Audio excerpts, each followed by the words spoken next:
মহাভক্ত শ্রীবাস পণ্ডিতের জন্মগ্রহণ হলো শ্রীক্ষেত্র জেলায়। কৃষ্ণ ভজন, কৃষ্ণ সাধন, কৃষ্ণ চিন্তন তার কিন্তু জীবনের প্রথম থেকে আসেনি বাবা। এই শ্রীবাস পণ্ডিত তিনি কিন্তু জন্ম থেকেই কৃষ্ণ কৃষ্ণ বলে কাঁদেননি বাবা।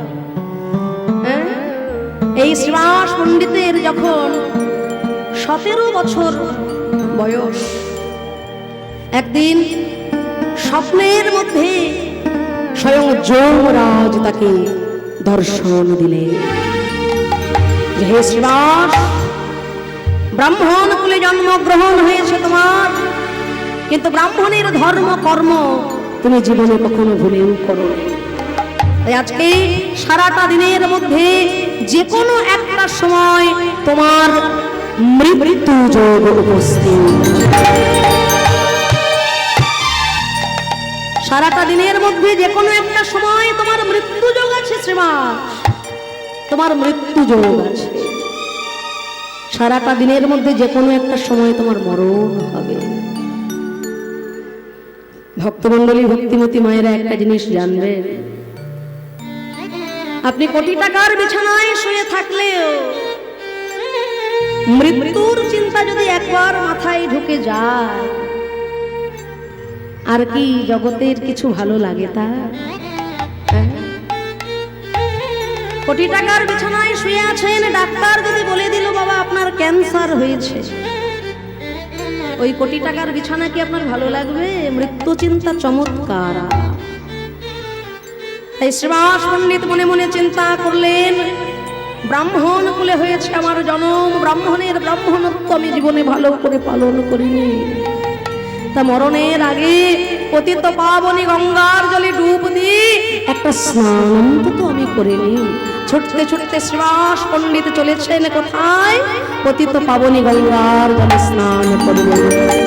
পতিত পাবনী গঙ্গে, পতিত পাবনী গঙ্গে, পতিত পাবন গঙ্গে, পতিত পাবন গঙ্গে, পতিত পাবনী গঙ্গে, পতিত পাবনী গঙ্গে, পতিত পাবন গঙ্গে, পতিত পাবন গঙ্গে, নমঃ গঙ্গে, নমঃ গঙ্গে, পতিত পাবনী গঙ্গে, নমঃ গঙ্গে, পতিত পাবন গঙ্গে।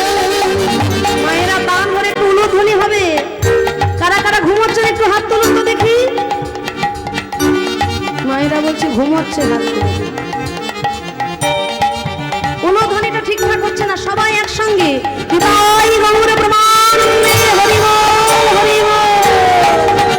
নমঃ গঙ্গে, নমঃ গঙ্গে, পতিত পাবনী গঙ্গে, নমঃ গঙ্গে, নমঃ গঙ্গে, পতিত পাবনী গঙ্গে, নমঃ গঙ্গে, নমঃ গঙ্গে, পতিত পাবনী গঙ্গে, নমঃ গঙ্গে, নমঃ গঙ্গে, পতিত পাবনী গঙ্গে। সত্যবাদ সংহন্তি, সত্য দুঃখ বিনাশিনী, সুখদা মক্ষদা গঙ্গা, গঙ্গৈব পরমাং গতিঃ।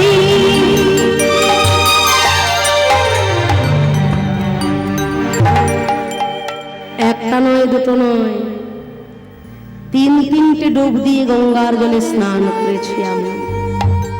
কই, এখনো তো আমি মরিনি, এখনো আমি বেঁচে আছি প্রাণে, এখনো আমি বেঁচে আছি প্রাণে।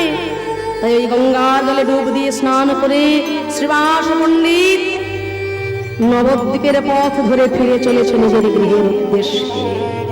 পথে চলতে চলতে হঠাৎ শুনতে পেলেন দেবানন্দ পণ্ডিত মহাশয় তার টোলের মধ্যে ছাত্রদেরকে শাস্ত্র শিক্ষা দিচ্ছেন।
শ্লোক শুনতে শুনতে শ্রীবাস পণ্ডিত ওই উঁচু বারান্দাটার থেকে মাটিতে পড়ে গেলেন আছাড়। দেবানন্দ পণ্ডিত চমকে উঠলেন, কি রে? জানি না এই ছোট্ট ছেলেটা কোথা থেকে এসেছে, এমনি ভাবে মাটিতে পড়ে অচেতন হয়ে গেল। হ্যাঁ রে, তোরা কে কোথায় আছিস? ওর মুখে একটু জলের ছেটা দিয়ে দে। বাবা ওঠো, কথা বলো, কে তুমি? ওঠো বাবা। দেবানন্দ পণ্ডিত ধীরে ধীরে চৈতন্য ফিরে, শ্রীবাস পণ্ডিত ধীরে ধীরে চৈতন্য ফিরে পেয়ে বলছে, ও পণ্ডিত মহাশয়, আজ এই সময় ছিল আমার মৃত্যু যোগ, কিন্তু আমি অচৈতন্য হবার কালে কি দেখলাম জানেন? স্বয়ং যমরাজ এসেছে আমার দুয়ারে।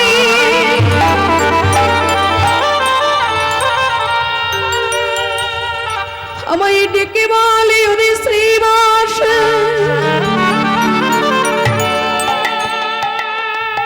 গঙ্গা জলে স্নান করে ভাগবতীর শ্লোক শুনেছ তুমি? আজ জমালয়ে আমি তোমায় নিয়ে যেতে পারলাম না।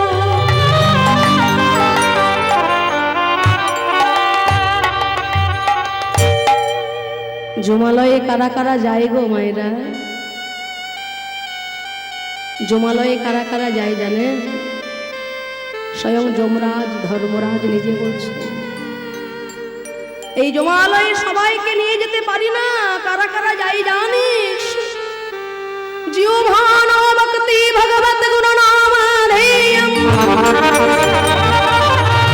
চিত্তশ্চনা স্মরতি তচ্চরণারবিন্দম, কৃষ্ণং নামস্তি স্বচ্ছীরৈ কদাপি, দীনানয়রধাম असतो कृत विष्णु प्रीत्यं। जिह्वानो भक्ति भगवत गुण नाम धेयम,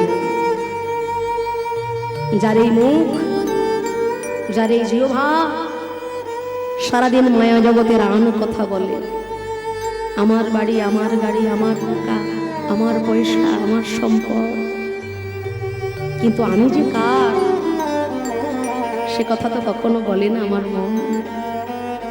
এই জিহ্বা তো কখনো সে কথা বলে না। জীব নিত্য কৃষ্ণ দাস তাহা ভুলি গেলা, তে কারণে মায়া পিশাচি গলেতে বাঁধিলা। আমরা যে নিত্য কৃষ্ণের দাস, অমৃতের সন্তান, সে কথা ভুলে গিয়ে মায়ার দাস হয়ে সবাই মায়ার পিছনে ছুটে বেড়ায়। আর মায়ার দাস হয়ে মায়ার পিছনে ছুটি বলে মায়া আমাদের ছাড়ে না। আর মায়া যা ছাড়লে পরে দুঃখ যন্ত্রণাও তো আমাদের কিছু ছাড়ে না বাবা। যাদের জন্য জীবনের সবকিছুটা বিলিয়ে দিয়েছ মা, একদিন তারাই তোমার দিকে আঙুল তুলে বলবে, আমার জন্য কি করেছো তুমি? হ্যাঁ, ওইটুকু না করলেও আমি বড় হতে পারতাম। যাদের জন্য জীবনের সবটুকুটা মিলিয়ে দিয়েছ, 100টা ভালো কাজ করেছো তুমি মানুষের জন্য, কিন্তু একটা কাজ যদি তোমার ভুল হয়ে যায় বাবা, তোমার 99টা কাজকেই মানুষ ভুলে যাবে।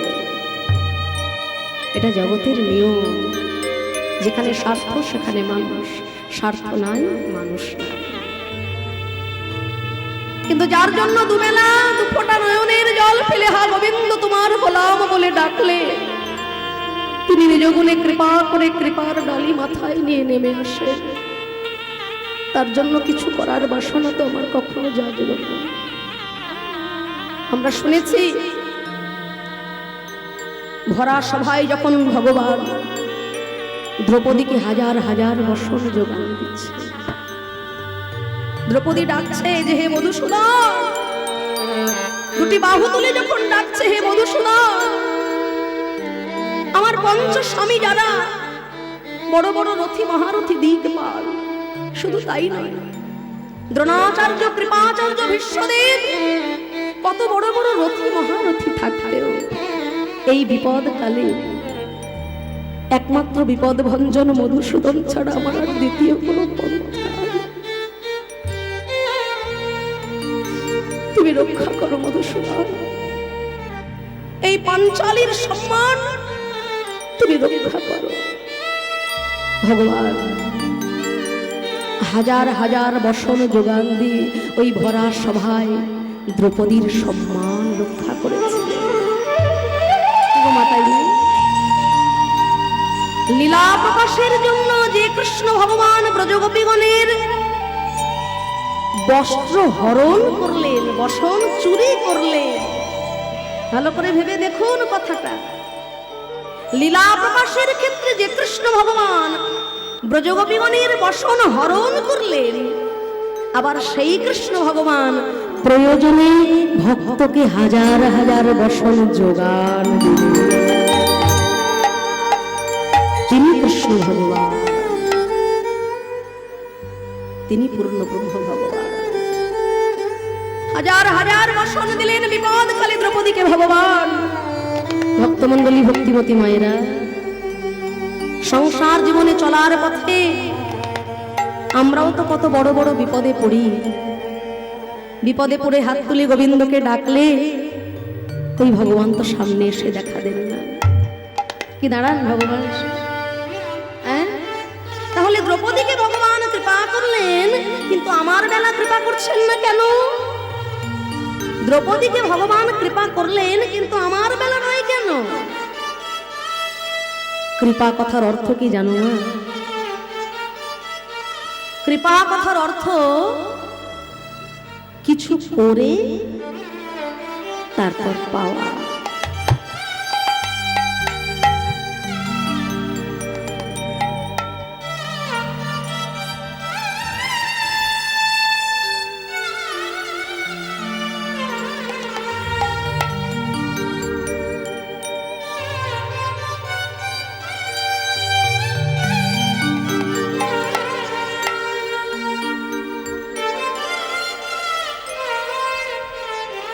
রাধে রাধে।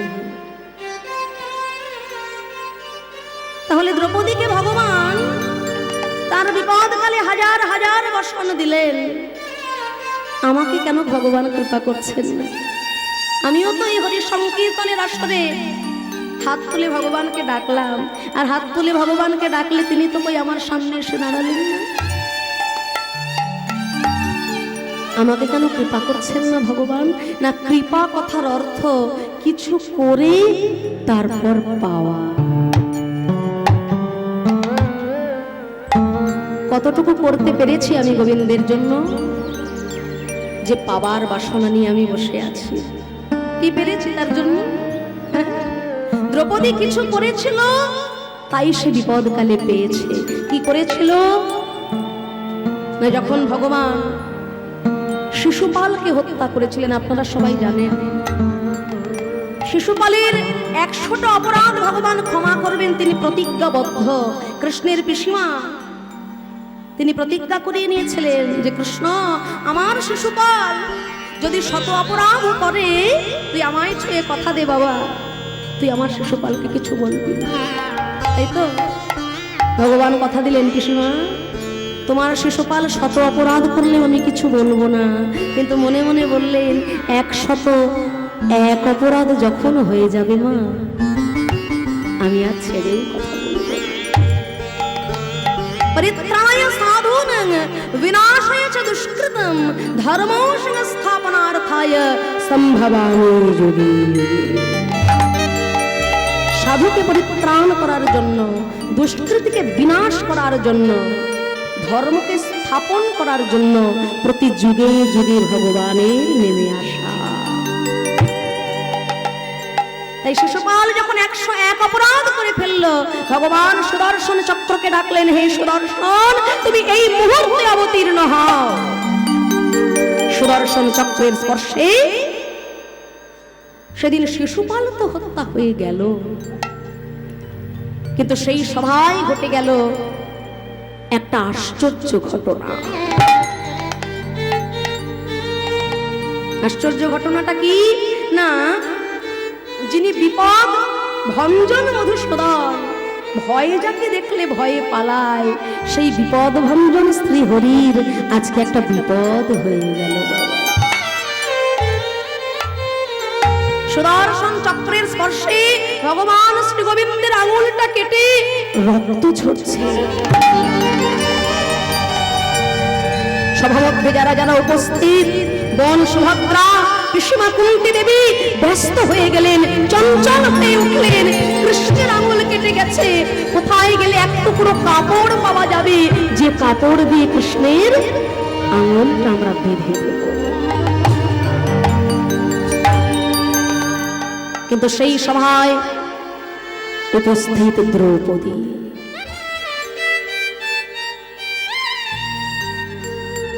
তিনি কিন্তু এদিক ওদিকে কাপড় খোঁজার সময় পেলেন না, কেননা কৃষ্ণ তার প্রাণের প্রাণ, তার ব্যথা লেগেছে, তার আঙুলে রক্ত ঝরছে। তাই দ্রৌপদী এদিক ওদিকে কাপড় খোঁজার সময় পেল না। অঙ্গে যে বসনটা পড়েছিল, গায়ে যে কাপড়টা পড়েছিল, সেই কাপড়ের আঁচলটা ছেড়ে দিয়ে ভগবান কৃষ্ণের আঙুল খালি তাড়াতাড়ি বেঁধে দিলে। ভগবান কৃষ্ণ আমার মনে মানে চিন্তা করে, আজ আমার এই বিপদে কালে তুমি আমায় বসন দিলে। তোমার এই বসনের প্রত্যেকটা সুতার আমি একদিন তোমায় চুকায় দেব হে দ্রৌপদী। আজ মনে মনে কথা দিলাম, তোমার যেদিন বসনের প্রয়োজন হবে আমি হাজার হাজার বসন দেব, হাজার হাজার বসন দিব, আমি হাজার হাজার বসন দিব। তোমায় আমি হাজার হাজার বসন দিব। কথা পেলাম তোমায়, শোনো দ্রৌপদী, জানাই তোমায় কথা দিলাম তোমায়, শোনো দ্রৌপদী, আমি এই না কথা দিলাম তোমায়, শোনো দ্রৌপদী, আমি এই না কথা দিলাম তোমায়, শোনো দ্রৌপদী, তোমায় এই না কথা দিলাম তোমায়, শোনো দ্রৌপদী, তোমায় এই না কথা দিলাম তোমায়, কথা দিলাম তোমায়, শোনো দ্রৌপদী, তোমায় আমি হাজার হাজার বসন দিব। ভক্তমণ্ডলী, ভক্তিমতী মায়েরা, ভগবানের বিপদকালে দ্রৌপদী এক টুকরো বসন দিয়েছিলেন ভগবানের সেবায়, তাই তো? আর দ্রৌপদীর বিপদকালে ভগবান হাজার হাজার বসন যোগান দিয়ে দ্রৌপদীর সম্মান রক্ষা করলেন। তাহলে এখান থেকে জানা যায় তার জন্য এক বিন্দু করলে পরে তিনি সম্পূর্ণ কৃপার ডালে নিয়ে নেমে আসেন ভক্তের জন্য। তাই এই যে আপনারা সারাদিন সারা রাত ব্যাপী আজকে হরি কথা কৃষ্ণ কথা আস্বাদন করবেন, আগামীকালও পর্যায়ক্রমে অনেক রকমের লীলা হবে। তো আপনারা যে এত কষ্ট করে গৃহকর্ম সমস্ত কিছু ফেলে রেখে কত সুন্দর সুন্দর সিরিয়াল হচ্ছে এই সময়, মায়েদের খুব প্রিয় গো। আহারে কি দুঃখ, কি দেখেন না সিরিয়াল? দেখেন তো, ভালো করে দেখবেন। একটা মেয়ের যে কটা বিয়ে হতে পারে, শাশুড়িরও যে 3 বার বিয়ে হয়। হাসছেন কেন? সিরিয়াল না দেখলে তো জানাই যেত। সবকিছুই দরকার আছে বাবা জীবনে, সবকিছু করবেন, কিন্তু দিনের শেষে মন যেন রাধা গোবিন্দের রাতুল রাঙা চরণে থাকে।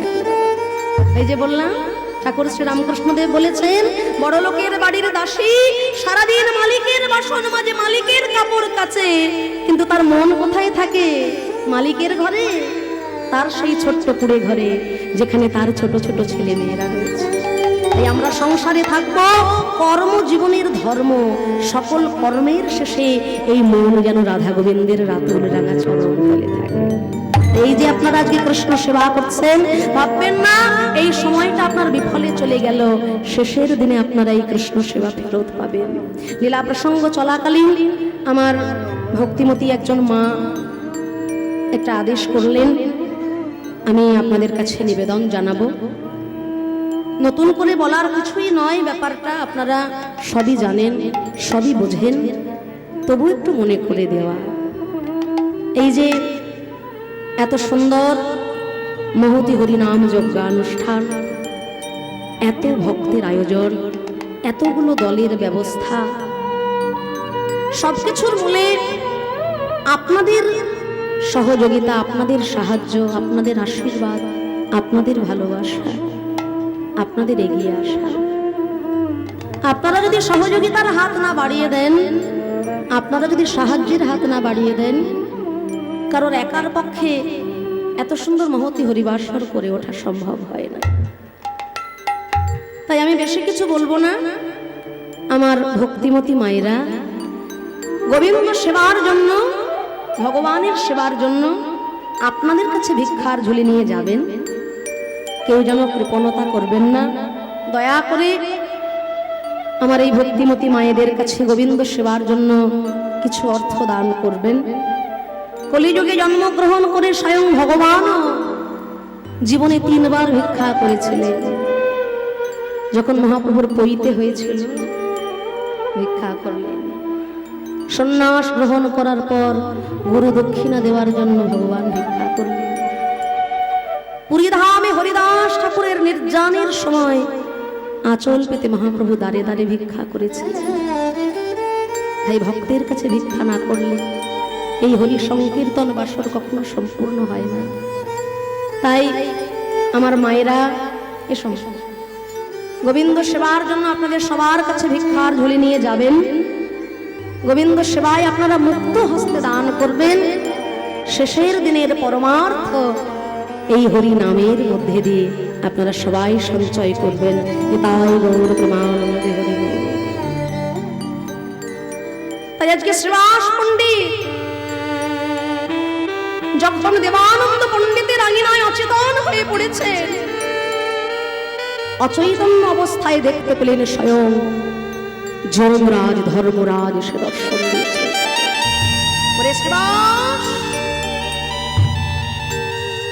গঙ্গার জলে স্নান করে ভাগবতের শ্লোক শুনেছিস তুই,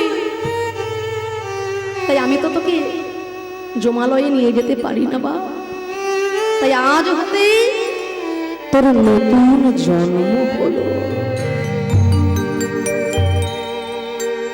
শ্রীবাস পণ্ডিত ধীরে ধীরে চৈতন্য ফিরে পেলেন। মনে মনে চিন্তা করলেন, আমি তো মরেই গেছিলাম।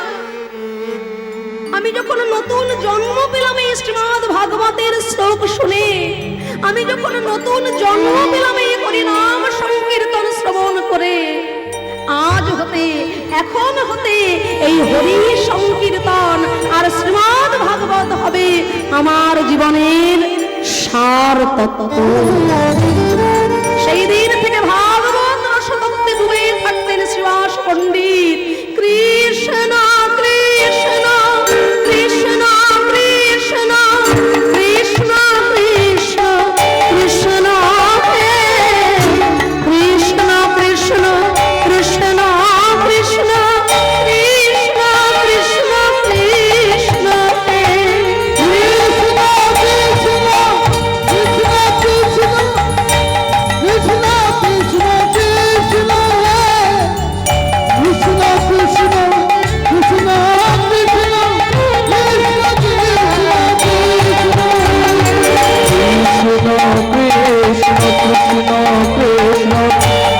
কৃষ্ণ কৃষ্ণ কৃষ্ণ হে কৃষ্ণ কৃষ্ণ কৃষ্ণ কৃষ্ণ কৃষ্ণ কৃষ্ণ কৃষ্ণ হে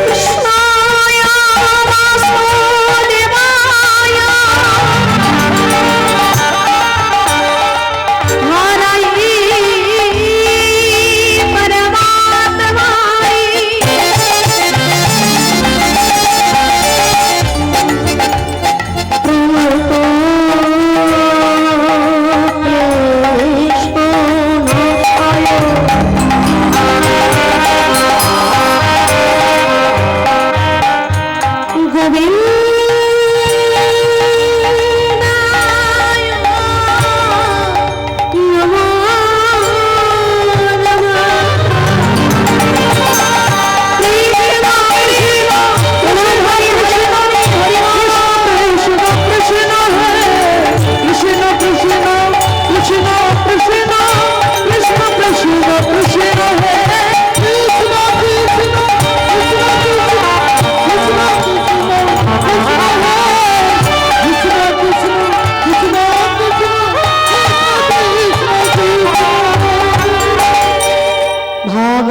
রসতত্ত্বে ডুবে থাকে শ্রীবাস পণ্ডিত।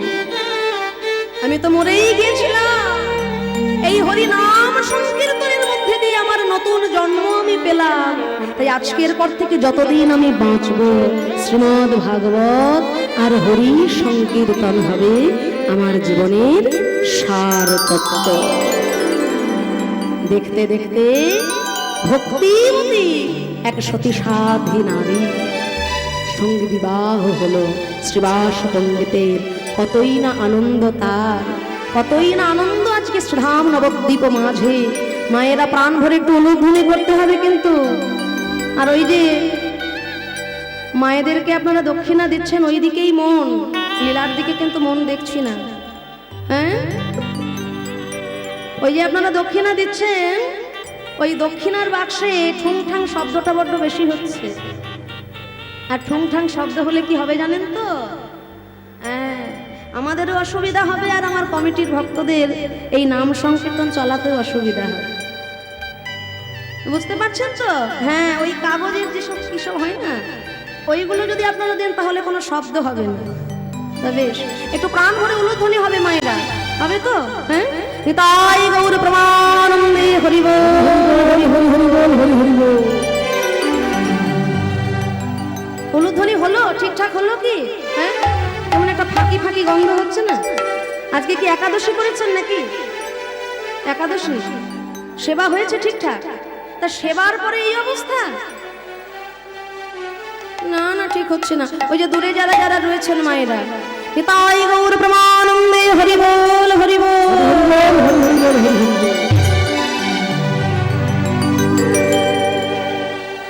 হয়েছে মানে ওই নেই মামার থেকে কানা মামা ভালো বলে না, সেরকম একটা হয়েছে। হরি বল। শুভ দিনে শুভক্ষণে বিবাহ হইল, হরি বল, বিবাহ হইল। শুভ দিনে শুভক্ষণে বিবাহ হইল, দিনে শুভক্ষণে বিবাহ হইল। আমার তেরি যত নারী গণ উলুধ্বনি কইল, হরি বল, উলুধ্বনি কইল, ওই উলুধ্বনি কইল, ওই উলুধ্বনি কইল। আরে আনন্দ আর করে নারী, আরে আনন্দ আর করে নারী, ওই না শ্রীবাসের বিবাহ মানে আনন্দ আর ধরে ধরে।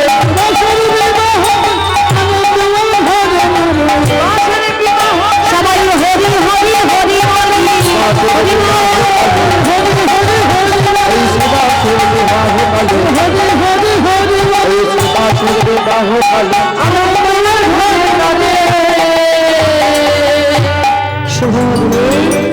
শুভক্ষণে বিবাহ হল শ্রীবাস পণ্ডিতের মালিনী দেবীর সঙ্গে। বাসর ঘরে শ্রীবাস পণ্ডিত মালিনী দেবীর করজোর ধরি বলি, ওগো মালিনী, কৃষ্ণ ভজন, কৃষ্ণ মনন, কৃষ্ণ সাধনের জন্যই আমার নতুন জন্ম লাভ। আমি মরেই গিয়েছিলাম, ভাগবতের শ্লোক আর এই হরি সংকীর্তন রসমাধুরীর জন্যই আমার নতুন জন্ম পাওয়া। ওগো মালিনী, তুমি আর যাই করো না কেন, আমাকে যেন কখনো এই হরি নাম সংকীর্তন হতে তুমি বাধা দিও না। আমি যখন হরি নাম সংকীর্তনে ডুবে থাকবো, আমি যখন ভাগবত চর্চায় চর্চায় ডুবে থাকবো, তখন যেন তুমি আমাকে বাধা দিও না মালিনী। তুমি আর যাই করো না কেন আমি সব সহ্য করে নেব, কিন্তু এই হরি নাম সংকীর্তনে যদি কোনোদিনও বাধা দাও, সেই দিন তোমার সঙ্গে আমার আর কোনো সম্বন্ধ থাকবে না। তাই হরি নাম রস সঞ্চিত হয়ে থাকে শ্রীবাস পণ্ডিত। দেখতে দেখতে কেটে গেল অনেক দিন। শ্রীবাস পণ্ডিত মনে মনে চিন্তা করে, বহুদিন হয়ে গেল, এখনো তো প্রাণের ঠাকুর জগৎ ধরা ধামে অবতীর্ণ হলেন। তুমি তো আসবে বলেছিলে হে দয়াময়, কতদিন কেটে গেল, পাপাচারে অনাচারে ভরে গেল জগৎ সংসার, আর কবে তুমি আসবে দয়াময়, আর কবে তুমি আসবে? প্রত্যেক যুগে যুগে যখন ধর্মের গ্লানি হয়, পুনরায় ধর্মকে প্রতিষ্ঠা করে দুষ্টের হাত থেকে সাধুদেরকে বাঁচানোর জন্য তুমি যুগে যুগে অবতীর্ণ হও হে মরণ রূপা। তাই তো, আর কবে আসবে দয়াময়, আর কবে আসবে তুমি বলো ঠাকুর? সেদিন যেমন এসেছিলে হরি, আর কি তেমন আসবে না। সেদিন যেমন এসেছিলে হরি, আর কি তেমন আসবে না। সেদিন যেমন এসেছিলে হরি, আর কি তেমন আসবে না। সেদিন যেমন এসেছিলে হরি, আর কি তেমন আসবে না। সেদিন যেমন বেজেছিল বাঁশি, সেদিন যেমন বেজেছিল বাঁশি, সেদিন যেমন বেজেছিল বাঁশি, আর কি তেমন বাজবে না। সেদিন যেমন আয় গৌর হরি বল, হরি বল। আর কি তেমন আসবে না। সেদিন যেমন এসেছিলে হরি, আর কি তেমন আসবে না। ছুটতে ছুটতে চললেন অদ্বৈত আচার্য প্রভুর চরণ তলে আছাড় খেয়ে পড়লে। ওগো অদ্বৈত প্রভু, আর কবে, আর কবে আসবে সেই পূর্ণ ব্রহ্ম ভগবান? আপনি তো বলেছিলেন প্রত্যেক যুগে যুগে যখন ধর্মের গ্লানি হয়, ধর্মকে রক্ষা করার জন্য, অধর্মকে বিনাশ করার জন্য ভগবান নাকি যুগে যুগে ধরাধামে অবতীর্ণ হয়। এত পাপাচারে, এত অনাচারে জগৎ ভরে গেছে হে দয়াময়, আর কবে আসবে? অদ্বৈত আচার্য প্রভু গঙ্গার জলে তুলসী পত্র অর্পণ করে দুটি নয়নের জলে বক্ষ ভাষায় ডাকছেন, यदा यदा हि धर्मस्य ग्लानिर्भवति भारत, अभ्युत्थानं धर्मश्च तदात्मानं सृजाम्यहम्, परित्राणाय साधूनां विनाशाय च दुष्कृतं, धर्मो संस्थापनार्थाय सम्भवामि युगे युगे।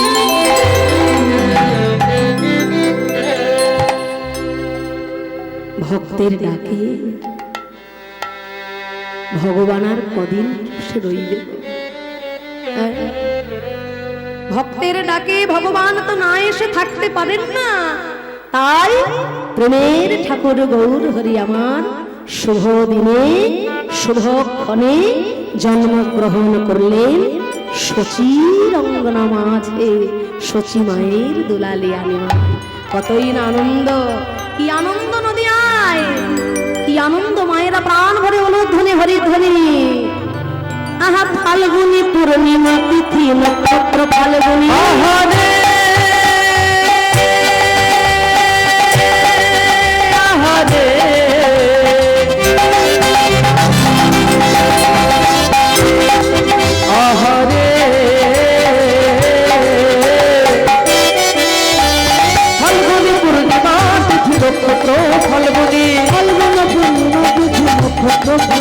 ওই ফাল্গুনি পূর্ণিমা তিথি নক্ষত্র ফাল্গুনি শুভক্ষণে জনমিল গৌর গুণমণি শুভক্ষণে জন্ম নিলা গৌর গুণমণি শুভক্ষণে জন্ম নিলা গৌর গুণমণি শুভক্ষণে জন্ম নিলা গৌর গুণমণি আমার গৌরাঙ্গ এলো রে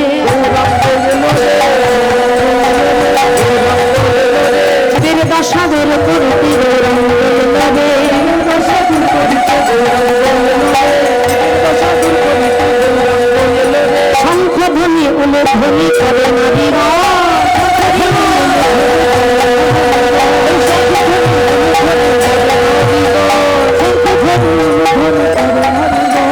হরি হরি হরি হরি হরি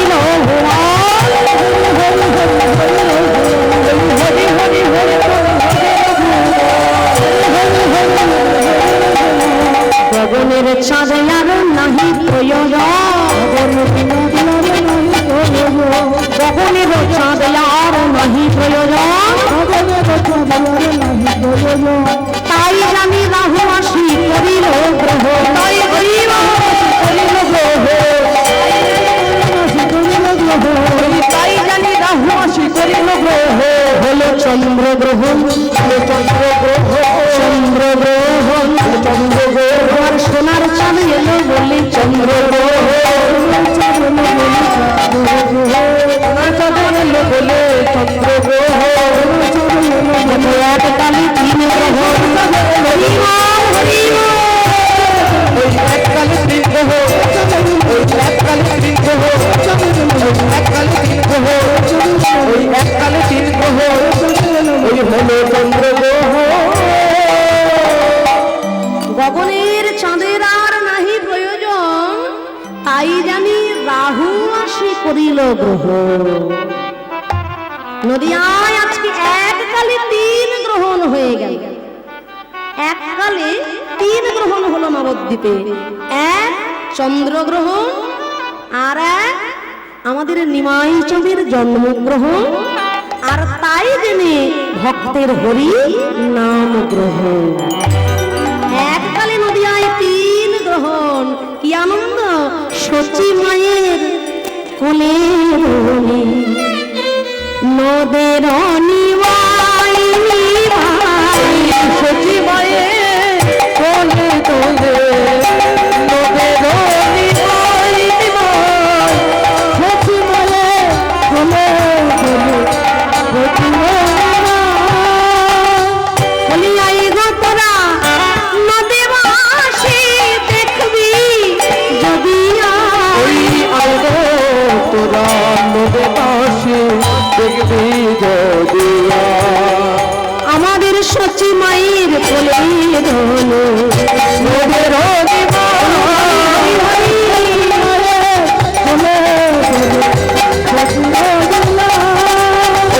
সচি মায়ের কোলে নদের সচি মায়ের কোলে জন্মগ্রহণ করলেন সোনার চাঁদ নবদ্বীপ চাঁদ নিমা আর সেই কালে সকল নদিয়াবাসী ভক্তগণ চলেছেন সুরধনী গঙ্গার জলে স্নান করবেন কেন চন্দ্রগ্রহণ লেগেছে ভক্তগণ হরি নাম গ্রহণ করে চলেছেন সুরধনী গঙ্গার জলে স্নান করবে বলে আর তাই দেখে যারা যারা অভক্ত তারাও বলে উঠলো এই দেখো গ্রহণ লেগেছে তাই হরি বল বলে নেচে বেড়াচ্ছে যারা অভক্ত তারাও অবহেলার সহিত হরিনাম গ্রহণ করলো ভক্ত অভক্ত এককালে নদিয়ায় সবাই হরিনাম গ্রহণ করলো সবাই ছুটে চলেছে সুরধনী গঙ্গার জলে স্নান করবে বলে ভজ শ্রী কৃষ্ণ কহ শ্রী কৃষ্ণ লক্ষ শ্রী কৃষ্ণের নাম রে শ্রী কৃষ্ণ কহ শ্রী কৃষ্ণ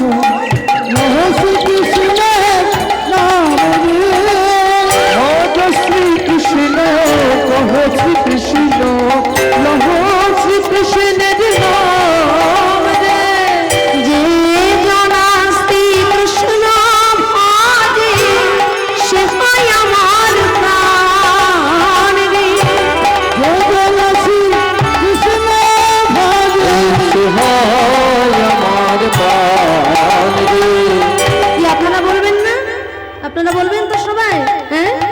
তুলুন আগে সবাই, সবাই হাত দুটো উপর দিকে তুলুন। হ্যাঁ এই তো, এবার জোর গলায় সবাই বলবেন, প্রাণ ভরে আমার সঙ্গে বলুন, ভজ গৌরাঙ্গ কহ গৌরাঙ্গ লহ গৌরাঙ্গের নাম রে, ভজ গৌরাঙ্গ কহ গৌরাঙ্গ লহ গৌরাঙ্গের নাম রে।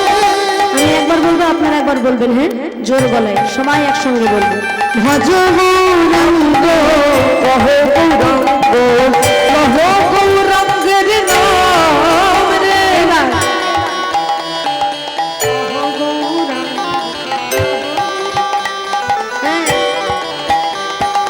যে জানা গৌরাঙ্গ ভজে সে হয় আমার প্রাণ রে।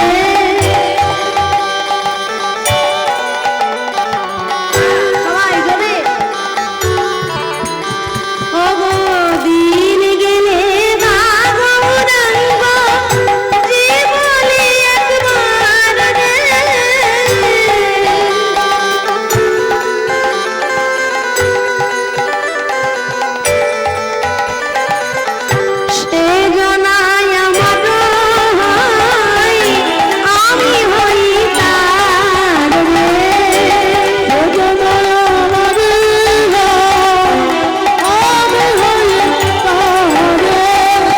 গৌরাঙ্গ হরি বল,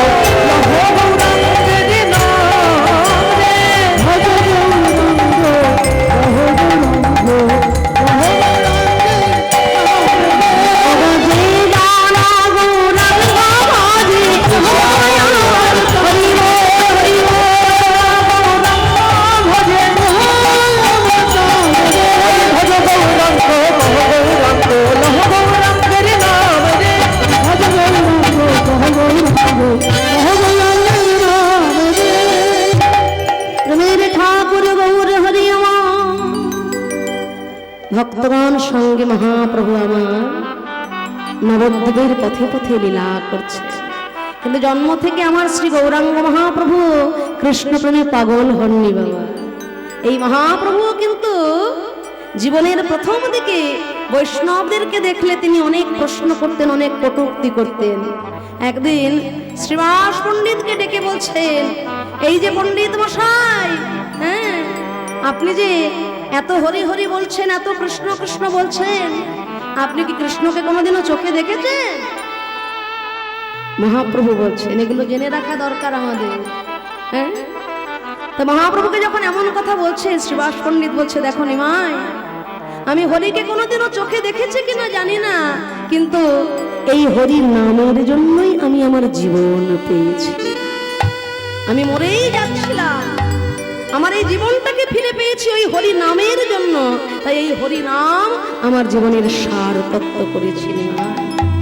আর একটা কথা জেনে রেখো নিমাই, তুমি যে আজকে এত হরি কথা নিয়ে সবাইকে কটূক্তি করছো নিমাই, যদি কোনোদিনও কৃষ্ণ প্রেম তোমার অন্তরে স্ফুরিত হয়, সেই দিন তুমিও কৃষ্ণ কৃষ্ণ বলে পাগল হয়ে কাঁদবে। মহাপ্রভু আমার কেঁদে বলে, ওগো শ্রীবাস পণ্ডিত, আপনি আমায় আশীর্বাদ করুন, আমি যেন একদিন সত্যি সত্যি কৃষ্ণ কৃষ্ণ বলে কাঁদতে পারি। কৃষ্ণ বলেই আপনার ইচ্ছা হলেই আপনি কাঁদতে পারবেন না বাবা, কি তাই তো? হ্যাঁ, এই যে এখানে আপনারা আমরা এসে উপস্থিত হয়েছি, পকেটে যদি টাকা থাকে সেই টাকার জোরে দামি একটা সেগুন কাঠের চেয়ার কিনে বসা যায় বাবা, কিন্তু পকেটের টাকার জোরে এই হরি নামের আসরে মাটির ওপরে চটের ওপরে এইভাবে এসে বসা যায় না। এখানে বসতে গেলে পূর্বজন্মের সুকৃতির প্রয়োজন হয়, সাধুগুরু বৈষ্ণবের কৃপার প্রয়োজন হয়। কোনো ভাগ্যে কোনো জীবে শ্রদ্ধা যদি হয়, তবে সেই জীবে সাধু সঙ্গ যে করয়, সাধু সঙ্গ হতে হয় শ্রবণ কীর্তন, সাধন ভক্তি হয় সর্ব অনর্থ নিবর্তন, অনর্থে নিবৃত্তি হলে ভক্তি নিষ্ঠা হয়, নিষ্ঠা হইতে কৃষ্ণ প্রেমে রতি উপজয়, সেই রতি গাঢ় হলে ধরে প্রেম নাম, সেই প্রেমে প্রয়োজন সর্বানন্দ। আই গৌর হরি বল। যেমন মনে করুন এক হলো একটা সংখ্যা, তা সেই একের পরে আপনি যদি একটা শূন্য বসিয়ে দেন কত হবে?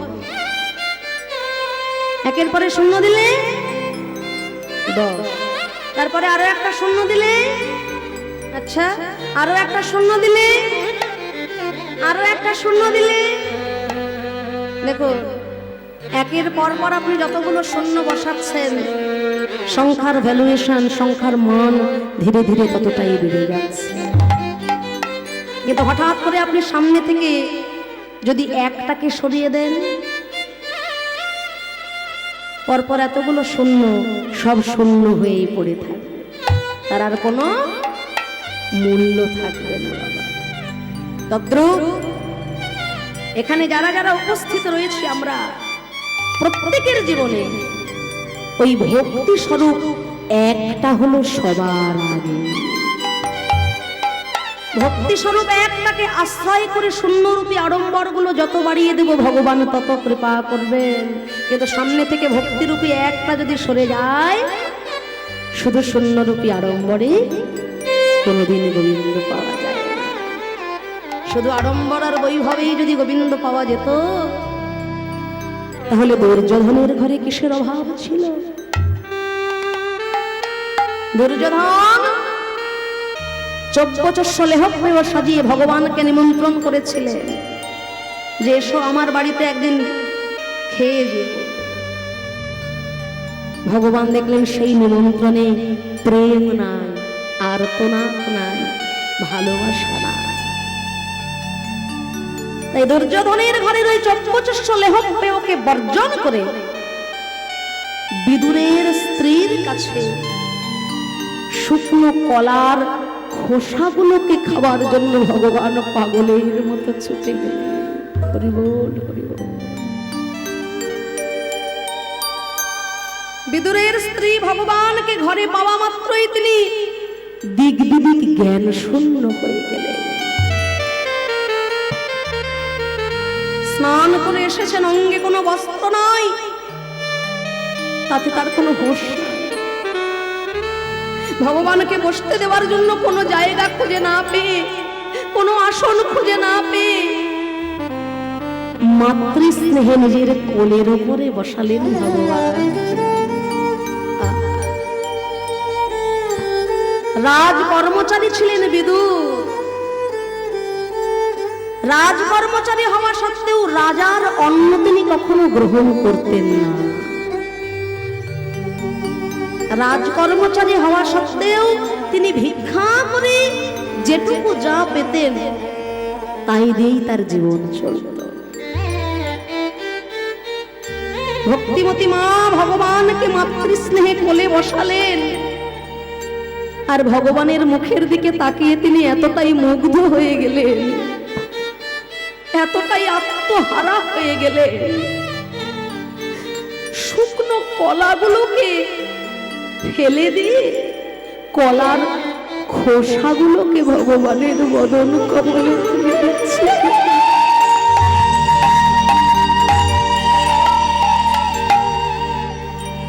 কত রাজা, কত মহারাজা, কত জমিদার যাকে মিষ্টান্ন পরমান্ন ক্ষীর সর ননি খাওয়ানোর জন্য থালা সাজিয়ে বসে আছে, সেই পূর্ণ ব্রহ্ম ভগবান ভক্তের ভালোবাসায় মুগ্ধ হয়ে শুকনো কলার খোসাগুলো আনন্দ অন্তরে সেবা করছে। হরি বল, হরি বল।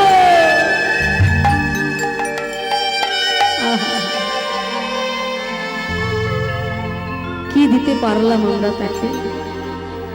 তিনি তো বেশি কিছু চান না। দিনের শেষে হা গোবিন্দ তোমার হলাম বলে যদি একটু ডাকতে পারি, তাতেই তিনি সন্তুষ্ট হয়ে যান। একটা সত্য ঘটনা বলে রাখি, খুব মন দিয়ে শুনুন। আজ থেকে 3-3.5 বছর আগে যে মারণ রোগ আমরা আক্রান্ত হয়েছিলাম, যাতে মনে আছে মায়েরা সেই দিনটা? মৃত্যুর মিছিল দেখেছিলাম আমরা। চোখের সামনে আপন জনেরা ছটফট করতে করতে চলে যাচ্ছে, আমাদের কিচ্ছু করার ছিল না। কলকাতার একজন বিশিষ্ট ব্যবসায়ী অর্থের চিন্তা করতে করতে তার সারাটা জীবন কেটে গেছে বাবা। সামান্য একটু অক্সিজেনের জন্য ওই করোনার সময় তিনি ছটফট করছেন, হাহাকার করছেন। তার আত্মীয় স্বজনেরা কলকাতার একটা নামকরা নার্সিং হোমে তাকে ভর্তি করে দিলেন। ডাক্তার চিকিৎসা করলেন। 3 দিন ধরে ডাক্তার অক্সিজেন দিলেন, আর অক্সিজেন দিতে দিতে তার স্যাচুরেশনটা ঠিক হলো। তা 3 দিন পর ডাক্তার তার 3 দিনের হিসেবের খাতা হিসেব করে নিয়ে ওই বৃদ্ধ ব্যবসায়ীর সামনে দাঁড়িয়েছেন। বাবা, এই 3 দিনে আপনার 1,40,000 টাকা বিল। এই 1,40,000 টাকা হিসেবটা আপনি আমাকে মিটিয়ে দিয়ে আপনি আপনার গন্তব্যস্থলে চলে যান। ডাক্তারের কাছ থেকে ওই হিসেবের খাতাটা পেয়ে বৃদ্ধ ব্যবসায়ী দুটো চোখের জলে তার বুক ভেসে যাচ্ছে। ডাক্তার বলছে, আপনি কাঁদছেন কেন বাবা? আপনার কি এই অর্থ একটু বেশি মনে হচ্ছে? ব্যবসায়ী বলছেন, বাবা, সারা জীবন অর্থের পিছনে ছুটেছি, এই সামান্য অর্থ আমার কাছে কিচ্ছু নয়। তাহলে কাঁদছেন কেন? কাঁদছি কেন জানো ডাক্তার? মাত্র 3টে দিন আমাকে অক্সিজেন দিয়েছ বলে তুমি তোমার হিসেবের খাতাটা সাজিয়ে আমার সামনে এসে দাঁড়ালে। কিন্তু ডাক্তার, জন্মের পর থেকে 80 বছর বয়স পর্যন্ত যার অক্সিজেন নিয়ে আমি সারাটা জীবন পার করে দিলাম, জীবনে তার জন্য তো কখনো কিছু করার আমার বাসনা জাগলো না ডাক্তার। যার 1 মুহূর্ত অক্সিজেন না হলে আমি বাঁচতে পারতাম না, সে তো কখনো তার হিসেবের খাতাটা সাজিয়ে একবার আমার সামনে দাঁড়ালো না ডাক্তার। সে তো কখনো আমার কাছে চাইলো না, ওরে আমি তো তোকে এত কিছু দিলাম, বিনিময়ে তুই আমাকে কি দিলি? আমি তো তোকে সব সাজিয়ে দিলাম। নদীতে জল, বৃক্ষে ফল, এত সুন্দর জগৎ, এমনকি আমার জন্মের আগে থেকে তিনি আমার আহারের চিন্তা করে রেখেছেন, আমার মায়ের স্তনহার আদি। তাই তো জন্মের পর একটা শিশু অন্ন সেবা করতে জানে না, তাই জন্মানোর পরে তিনি কি খেয়ে বেঁচে থাকবে তার চিন্তা ভগবান তার জন্মের আগে থেকেই মায়ের স্তনধার বক্ষে ধারণ করে দিয়েছে। গো ডাক্তার, আমার বাড়ি গাড়ি টাকা পয়সা আমি সব তোমার নামে লিখে দেবো ডাক্তার, বিনিময়ে আমার একটা রোগ তুমি সারিয়ে দেবে ডাক্তার। কি রোগ জানো? অর্থের চিন্তা করতে করতে আমার 80 বছর বয়স হয়ে গেছে। দয়া করে কৃষ্ণ ভজনের জন্য আমার ওই 16 বছর বয়সটা কি ফিরিয়ে দিতে পারবে ডাক্তার?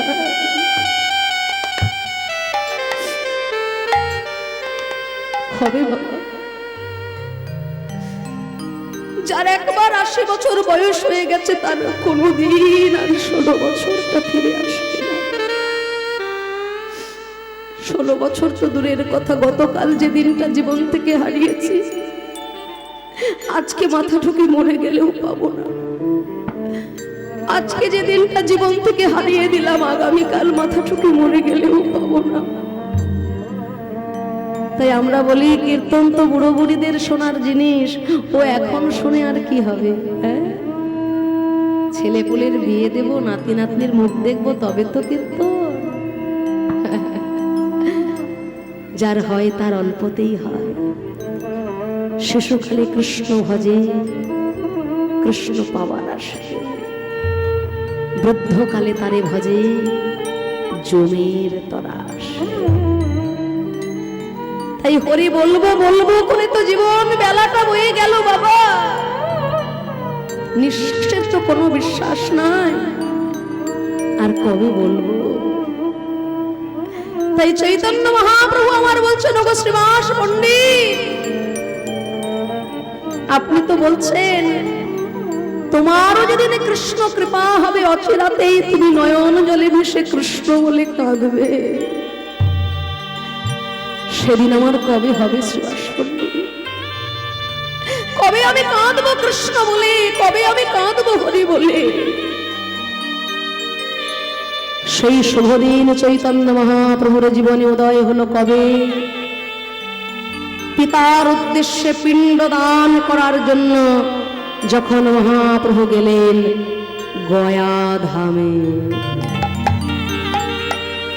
পিতার উদ্দেশ্যে পিণ্ড দান করতে গিয়ে গয়া ধামে গিয়ে গয়াসুরের হৃদয় রত্ন সিংহাসনে বিষ্ণুদেবের চরণ চিহ্ন দর্শন করে অঝোর ধারায় কেঁদে উঠলেন চৈতন্য মহাপ্রভু। হে কৃষ্ণ করুণা সিন্ধু, কৃষ্ণ কৃষ্ণ দীনবন্ধো জগৎপতি, কৃষ্ণ গোপেশ গোপিকা কান্ত, রাধাকান্ত নমস্তুতে। ওহ ভগবান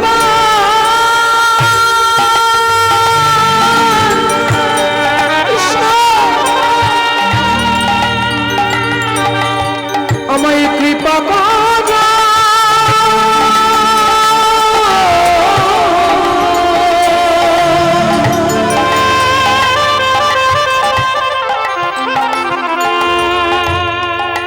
দয়া করো।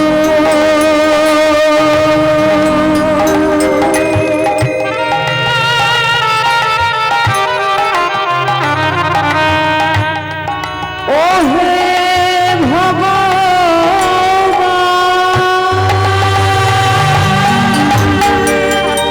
ধন্য ওরে গয়াসুর, তুই ধন্য। তোর হৃদয় রত্ন সিংহাসনে আমার বিষ্ণুর চরণ চিহ্ন। বিষ্ণু চরণ দর্শন করে জীবনে প্রথম মহাপ্রভু কৃষ্ণ ভাব বিভাবিত হয়ে অঝোর ধারায় কাঁদলেন কৃষ্ণ বিরহে। জীবনের প্রথম মহাপ্রভু কৃষ্ণ প্রেমে পাগল হয়ে ক্রন্দন করছে। গয়াসুরের বক্ষ মাঝে বিষ্ণুর চরণ চিহ্ন দর্শন করে মহাপ্রভুর চোখের জলে ভেসে যাচ্ছে বিষ্ণুদেবের চরণ চিহ্ন।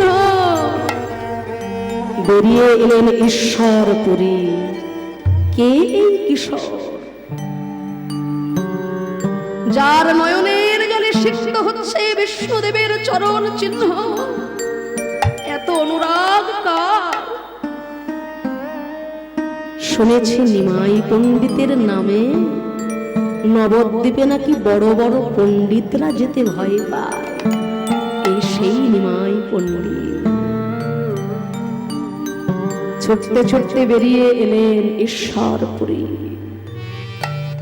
ঈশ্বরপুরী বললেন, ওগো নিমাই, তুমি কি দীক্ষা মন্ত্র নিয়েছ?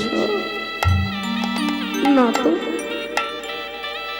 আমার তো এখনো দীক্ষামন্ত্র নেওয়া হয়নি।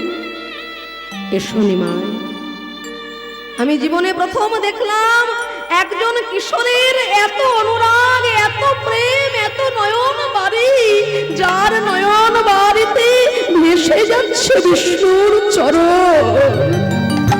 আহা, এসো নিমাই, আজই আমি তোমাকে দীক্ষা মন্ত্র প্রদান করব। আজই আমি তোমার কর্ণকুহরে কৃষ্ণ নাম দেব। এই নাম দিয়েছেন আমার গুরুদেব মাধবেন্দ্রপুরী আমার কর্ণমূলে, আর আমি ঈশ্বরপুরী, আমি তোমার কর্ণমূলে দেব কৃষ্ণ নাম। ঈশ্বরপুরী মহাপ্রভুর কর্ণগোচরে দিলেন কৃষ্ণ নাম। শ্রবণে বাদানা দিয়া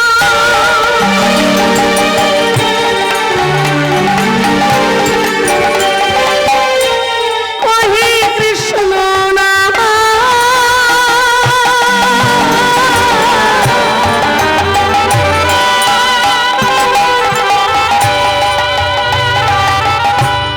প্রেমানন্দে প্রভু বলে কাহা ভরসা।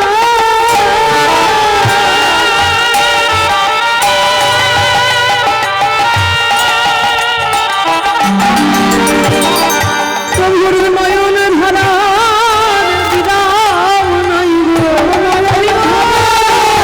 বিরাম নাই গো।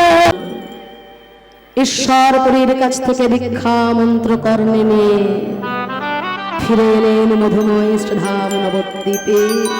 আর নবদ্বীপে এসে আগেই দাঁড়ালেন তিনি শ্রীবাস অঙ্গন মাঝে।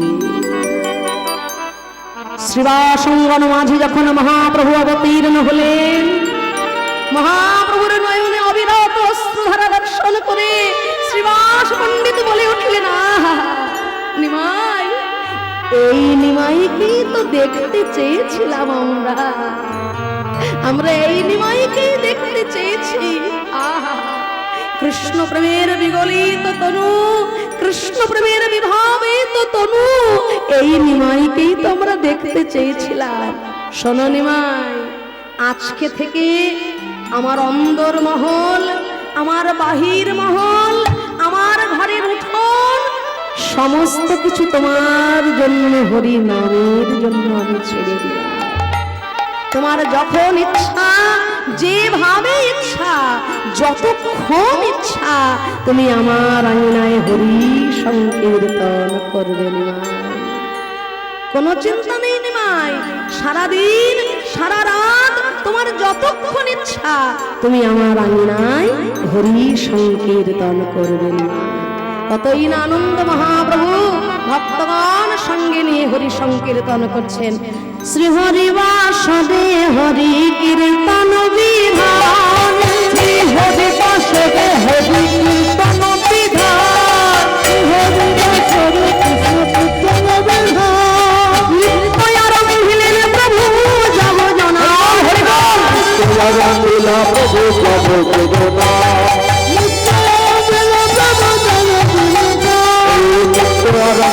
প্রভু জগতের না। আমার সোনার গোড়া নাচ, সোনার গোড়া নাচ রে,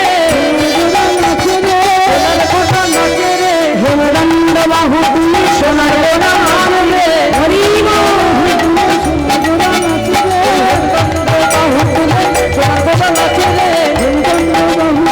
হরি হরি হরি বলি, হরি হরি হরি হরি বলে,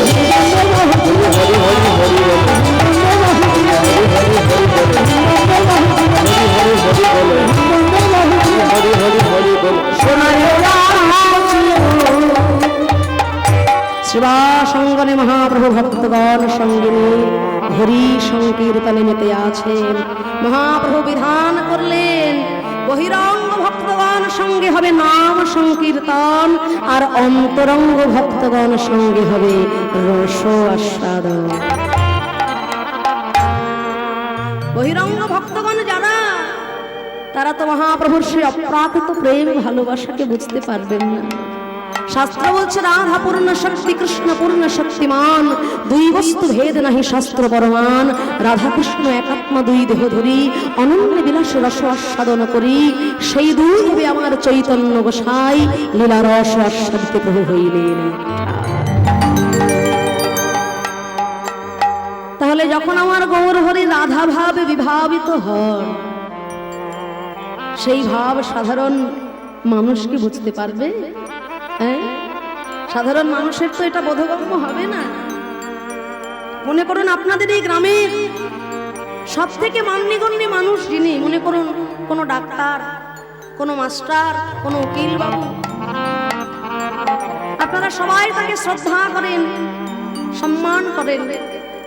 আর সেই মানুষটি যদি অঙ্গের বস্ত্রটা মাথায় ঘোমটা দিয়ে আপনাদের এই রাজপথে কোন রমণীর মতো হাব ভাব করতে করতে হেঁটে বেড়ায় পুরুষ মানুষকে, আপনারা কি ভাববেন? মানুষটা শিক্ষিত বটে, মানুষটা প্রণম্য বটে, কিন্তু হয়তো তার মাথাটা খারাপ হয়ে গেছে। পুরুষ মানুষ মেয়ে মানুষের ভাবে কেন হেঁটে যাবে? তাই মহাপ্রভু যখন রাধা ভাবে হতেন বিভাবিত, সেই ভাব বহিরঙ্গ ভক্তগণ তো বুঝতে পারবেন না। তাই মহাপ্রভু যখন ভাবে হতেন বিভাবিত, সেই সময় ঘরের দরজা বন্ধ করে দিতেন শ্রীবাস পণ্ডিত। আজকেও অন্যথা হলো না, শ্রীবাস অঙ্গনে দরজা বন্ধ করে মহাপ্রভুর ভাবের আবেশ। এসো ভক্তগণ, প্রাণ ভরে আমার সঙ্গে বলো এসো।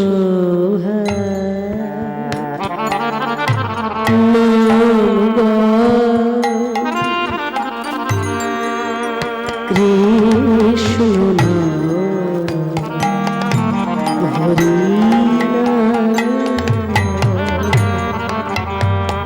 এসো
তাপ জ্বালা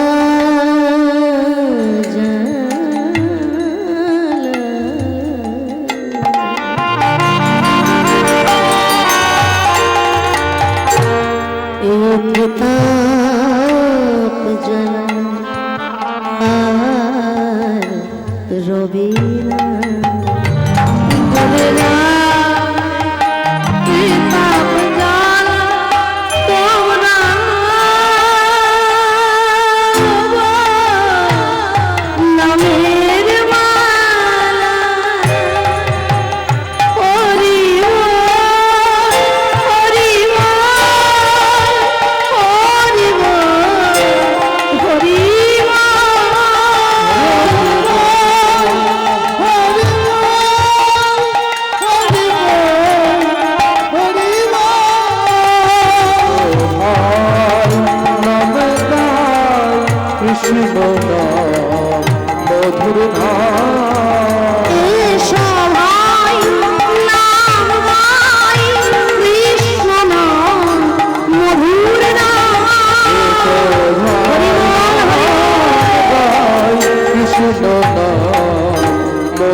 শ্রীবাস আমি আজকে তোমার ঘরে কীর্তন করছি। অন্যান্য দিন একটু কীর্তন করলেই আমার মনটা আনন্দে ভরে যেত, সেই বৃন্দাবনের ভাবে বিভাবিত হয়ে যেত। কিন্তু আজকে বারে বারে কানে যেন কোন রমণীর ক্রন্দন ধ্বনি ভেসে আসছে, কোন রমণীর ক্রন্দন শব্দ আমি পাচ্ছি। শ্রীবাস, আজকে আমার হরিনামে প্রেম আসছে না, ভাব আসছে না। শ্রীবাস, একটু দেখো না, একটু দেখো না, কোন রমণীর ক্রন্দন ধ্বনি। প্রভু, একটু অপেক্ষা করো, তুমি হরিনাম করো প্রভু, আমি আমি দেখতে যাচ্ছি, আমি দেখে আসছি। এসো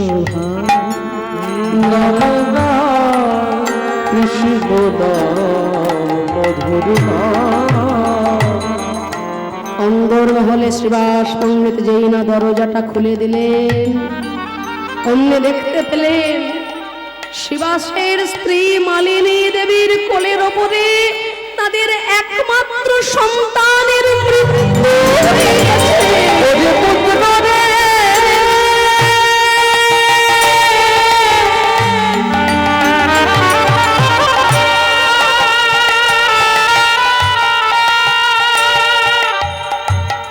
ফিরে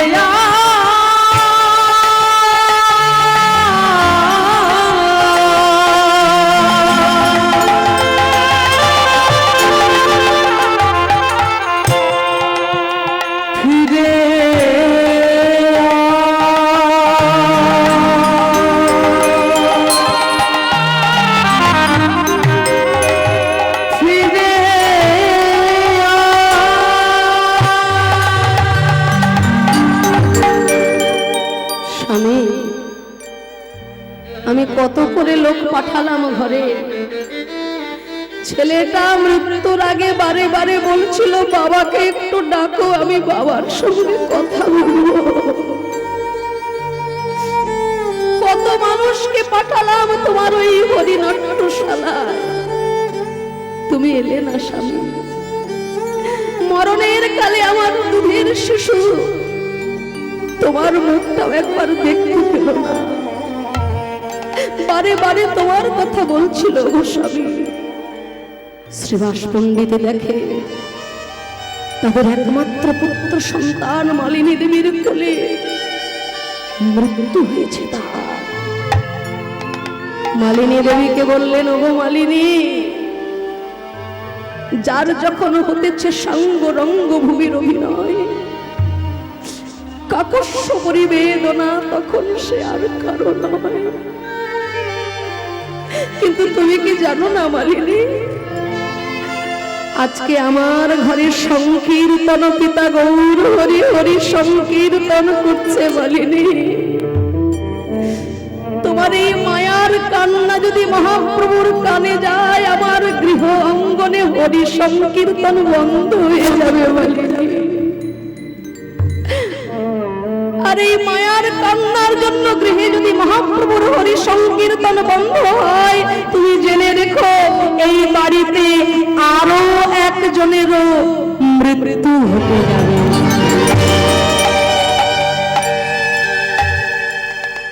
সে হবে তোমার স্বামী, তুমি হবে বিধবা। তাই যে যাবার তাকে তো আর ফিরিয়ে আনা যাবে না মালিনী। কিন্তু তাতে যেন এই হরিনাম সংকীর্তন বন্ধ না হয়। কাপড় দিয়ে একটা পুটলি করে শ্রীবাস পণ্ডিত মালিনী দেবীর মুখের মধ্যে গুজে দিলে, ওগো মালিনী, পুত্র সুখে কাঁদবে কাঁদো, কিন্তু তোমার কান্নার শব্দ যেন আমার গৌর হরির কানে না যায় মালিনী। তোমার ওই ক্রন্দনের ধ্বনিতে আমার ঘরে যে হরি সংকীর্তন বন্ধ হয়ে যাবে মালিনী।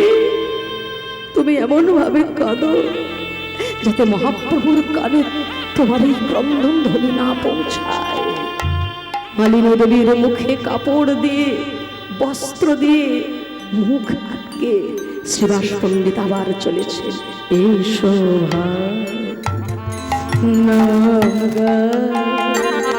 কৃষ্ণ মধুর নাম, এসো ভাই নাম গাই কৃষ্ণ নাম, মধুর নাম। ও শ্রীবাস, শ্রীবাস, দেখলে কি হয়েছে ঘরে? কে কাঁদছিল গো? কে কাঁদছিল শ্রীবাস? বলো না, কি হয়েছে ঘরে? কি কোনো বিপদ হয়েছে? প্রভু, ও কিছু নয় প্রভু, ও কিছু নয়। আসলে সত্যি করে বলো তো শ্রীবাস, কি হয়েছে? আমি তোমার ঘরের অন্দর মহলে যাব। আমি তোমার ঘরের অন্দর মহলে গিয়ে একবার দেখবো শ্রীবাস। প্রভু, তুমি আর যাই করো না কেন, অন্দর মহলে তুমি ঢুকো না মহাপ্রভু। কেন শ্রীবাস? একদিন তুমি তো বলেছিলে তোমার ঘরের বাহির মহল অন্দর মহল সবই আমার জন্য, তবে আজ কেন যেতে পারবো না? এই বলে যেই না মহাপ্রভু, যেই না মারুন মোচন করলেন, দেখে মৃত পুত্র পড়ে আছে মালিনী দেবীর কোলের উপর। ভগবানের আর বুঝতে দেরি হলো না। মালিনী দেবীর রক্তি বনয়নে আঙুল তুলে তাকে বললেন, হে চৈতন্য মহাপ্রভু, সত্যি সত্যি যদি তোমার এই নামে কোনো মহিমা থেকে থাকে, তবে এই মরা ছেলে যেন আমাকে মা বলে ডাকে, নইলে বুঝবো তোমার এই হরি নামের কোনো মহিমা না। ও হে গৌর ভগবান,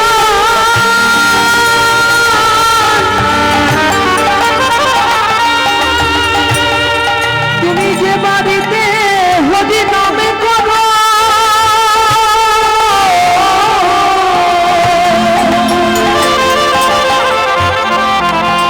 সেই বাড়ির পুত্র বিয়োগ হয়েছে,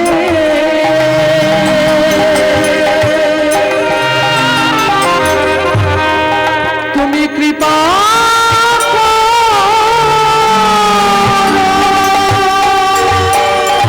কৃষ্ণ বানা কৃষ্ণ বানা,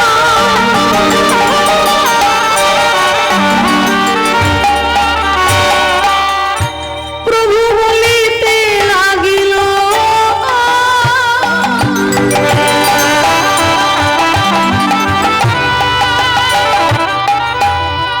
মরা ছেলে কৃষ্ণ বলিতে লাগিল,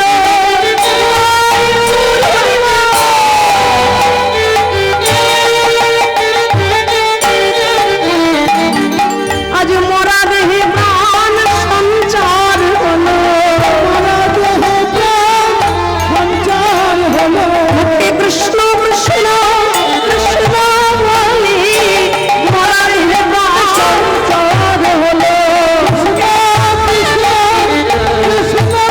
দেখো শ্রীবাস অঙ্গন ধন্য হলো,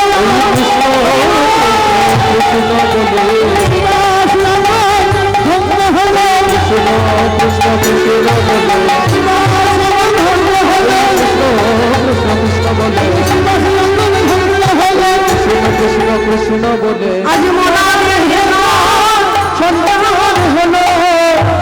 সেই মৃতপুত্র বললেন, মা আমি এই জগৎ ছেড়ে চলে গেছি, আমি আর কারোর নই। মা বুঝতে পারলেন এই জগতে সকলই মায়ার খেলা, তাই শ্রীবাস অঙ্গনে ভক্ত আর ভগবানে মহামিলন হলো। বাহু তুলে সবাই আপনার আমার সঙ্গে প্রাণ ভরে বলবে, ভক্ত আর ভগবানের মিলন।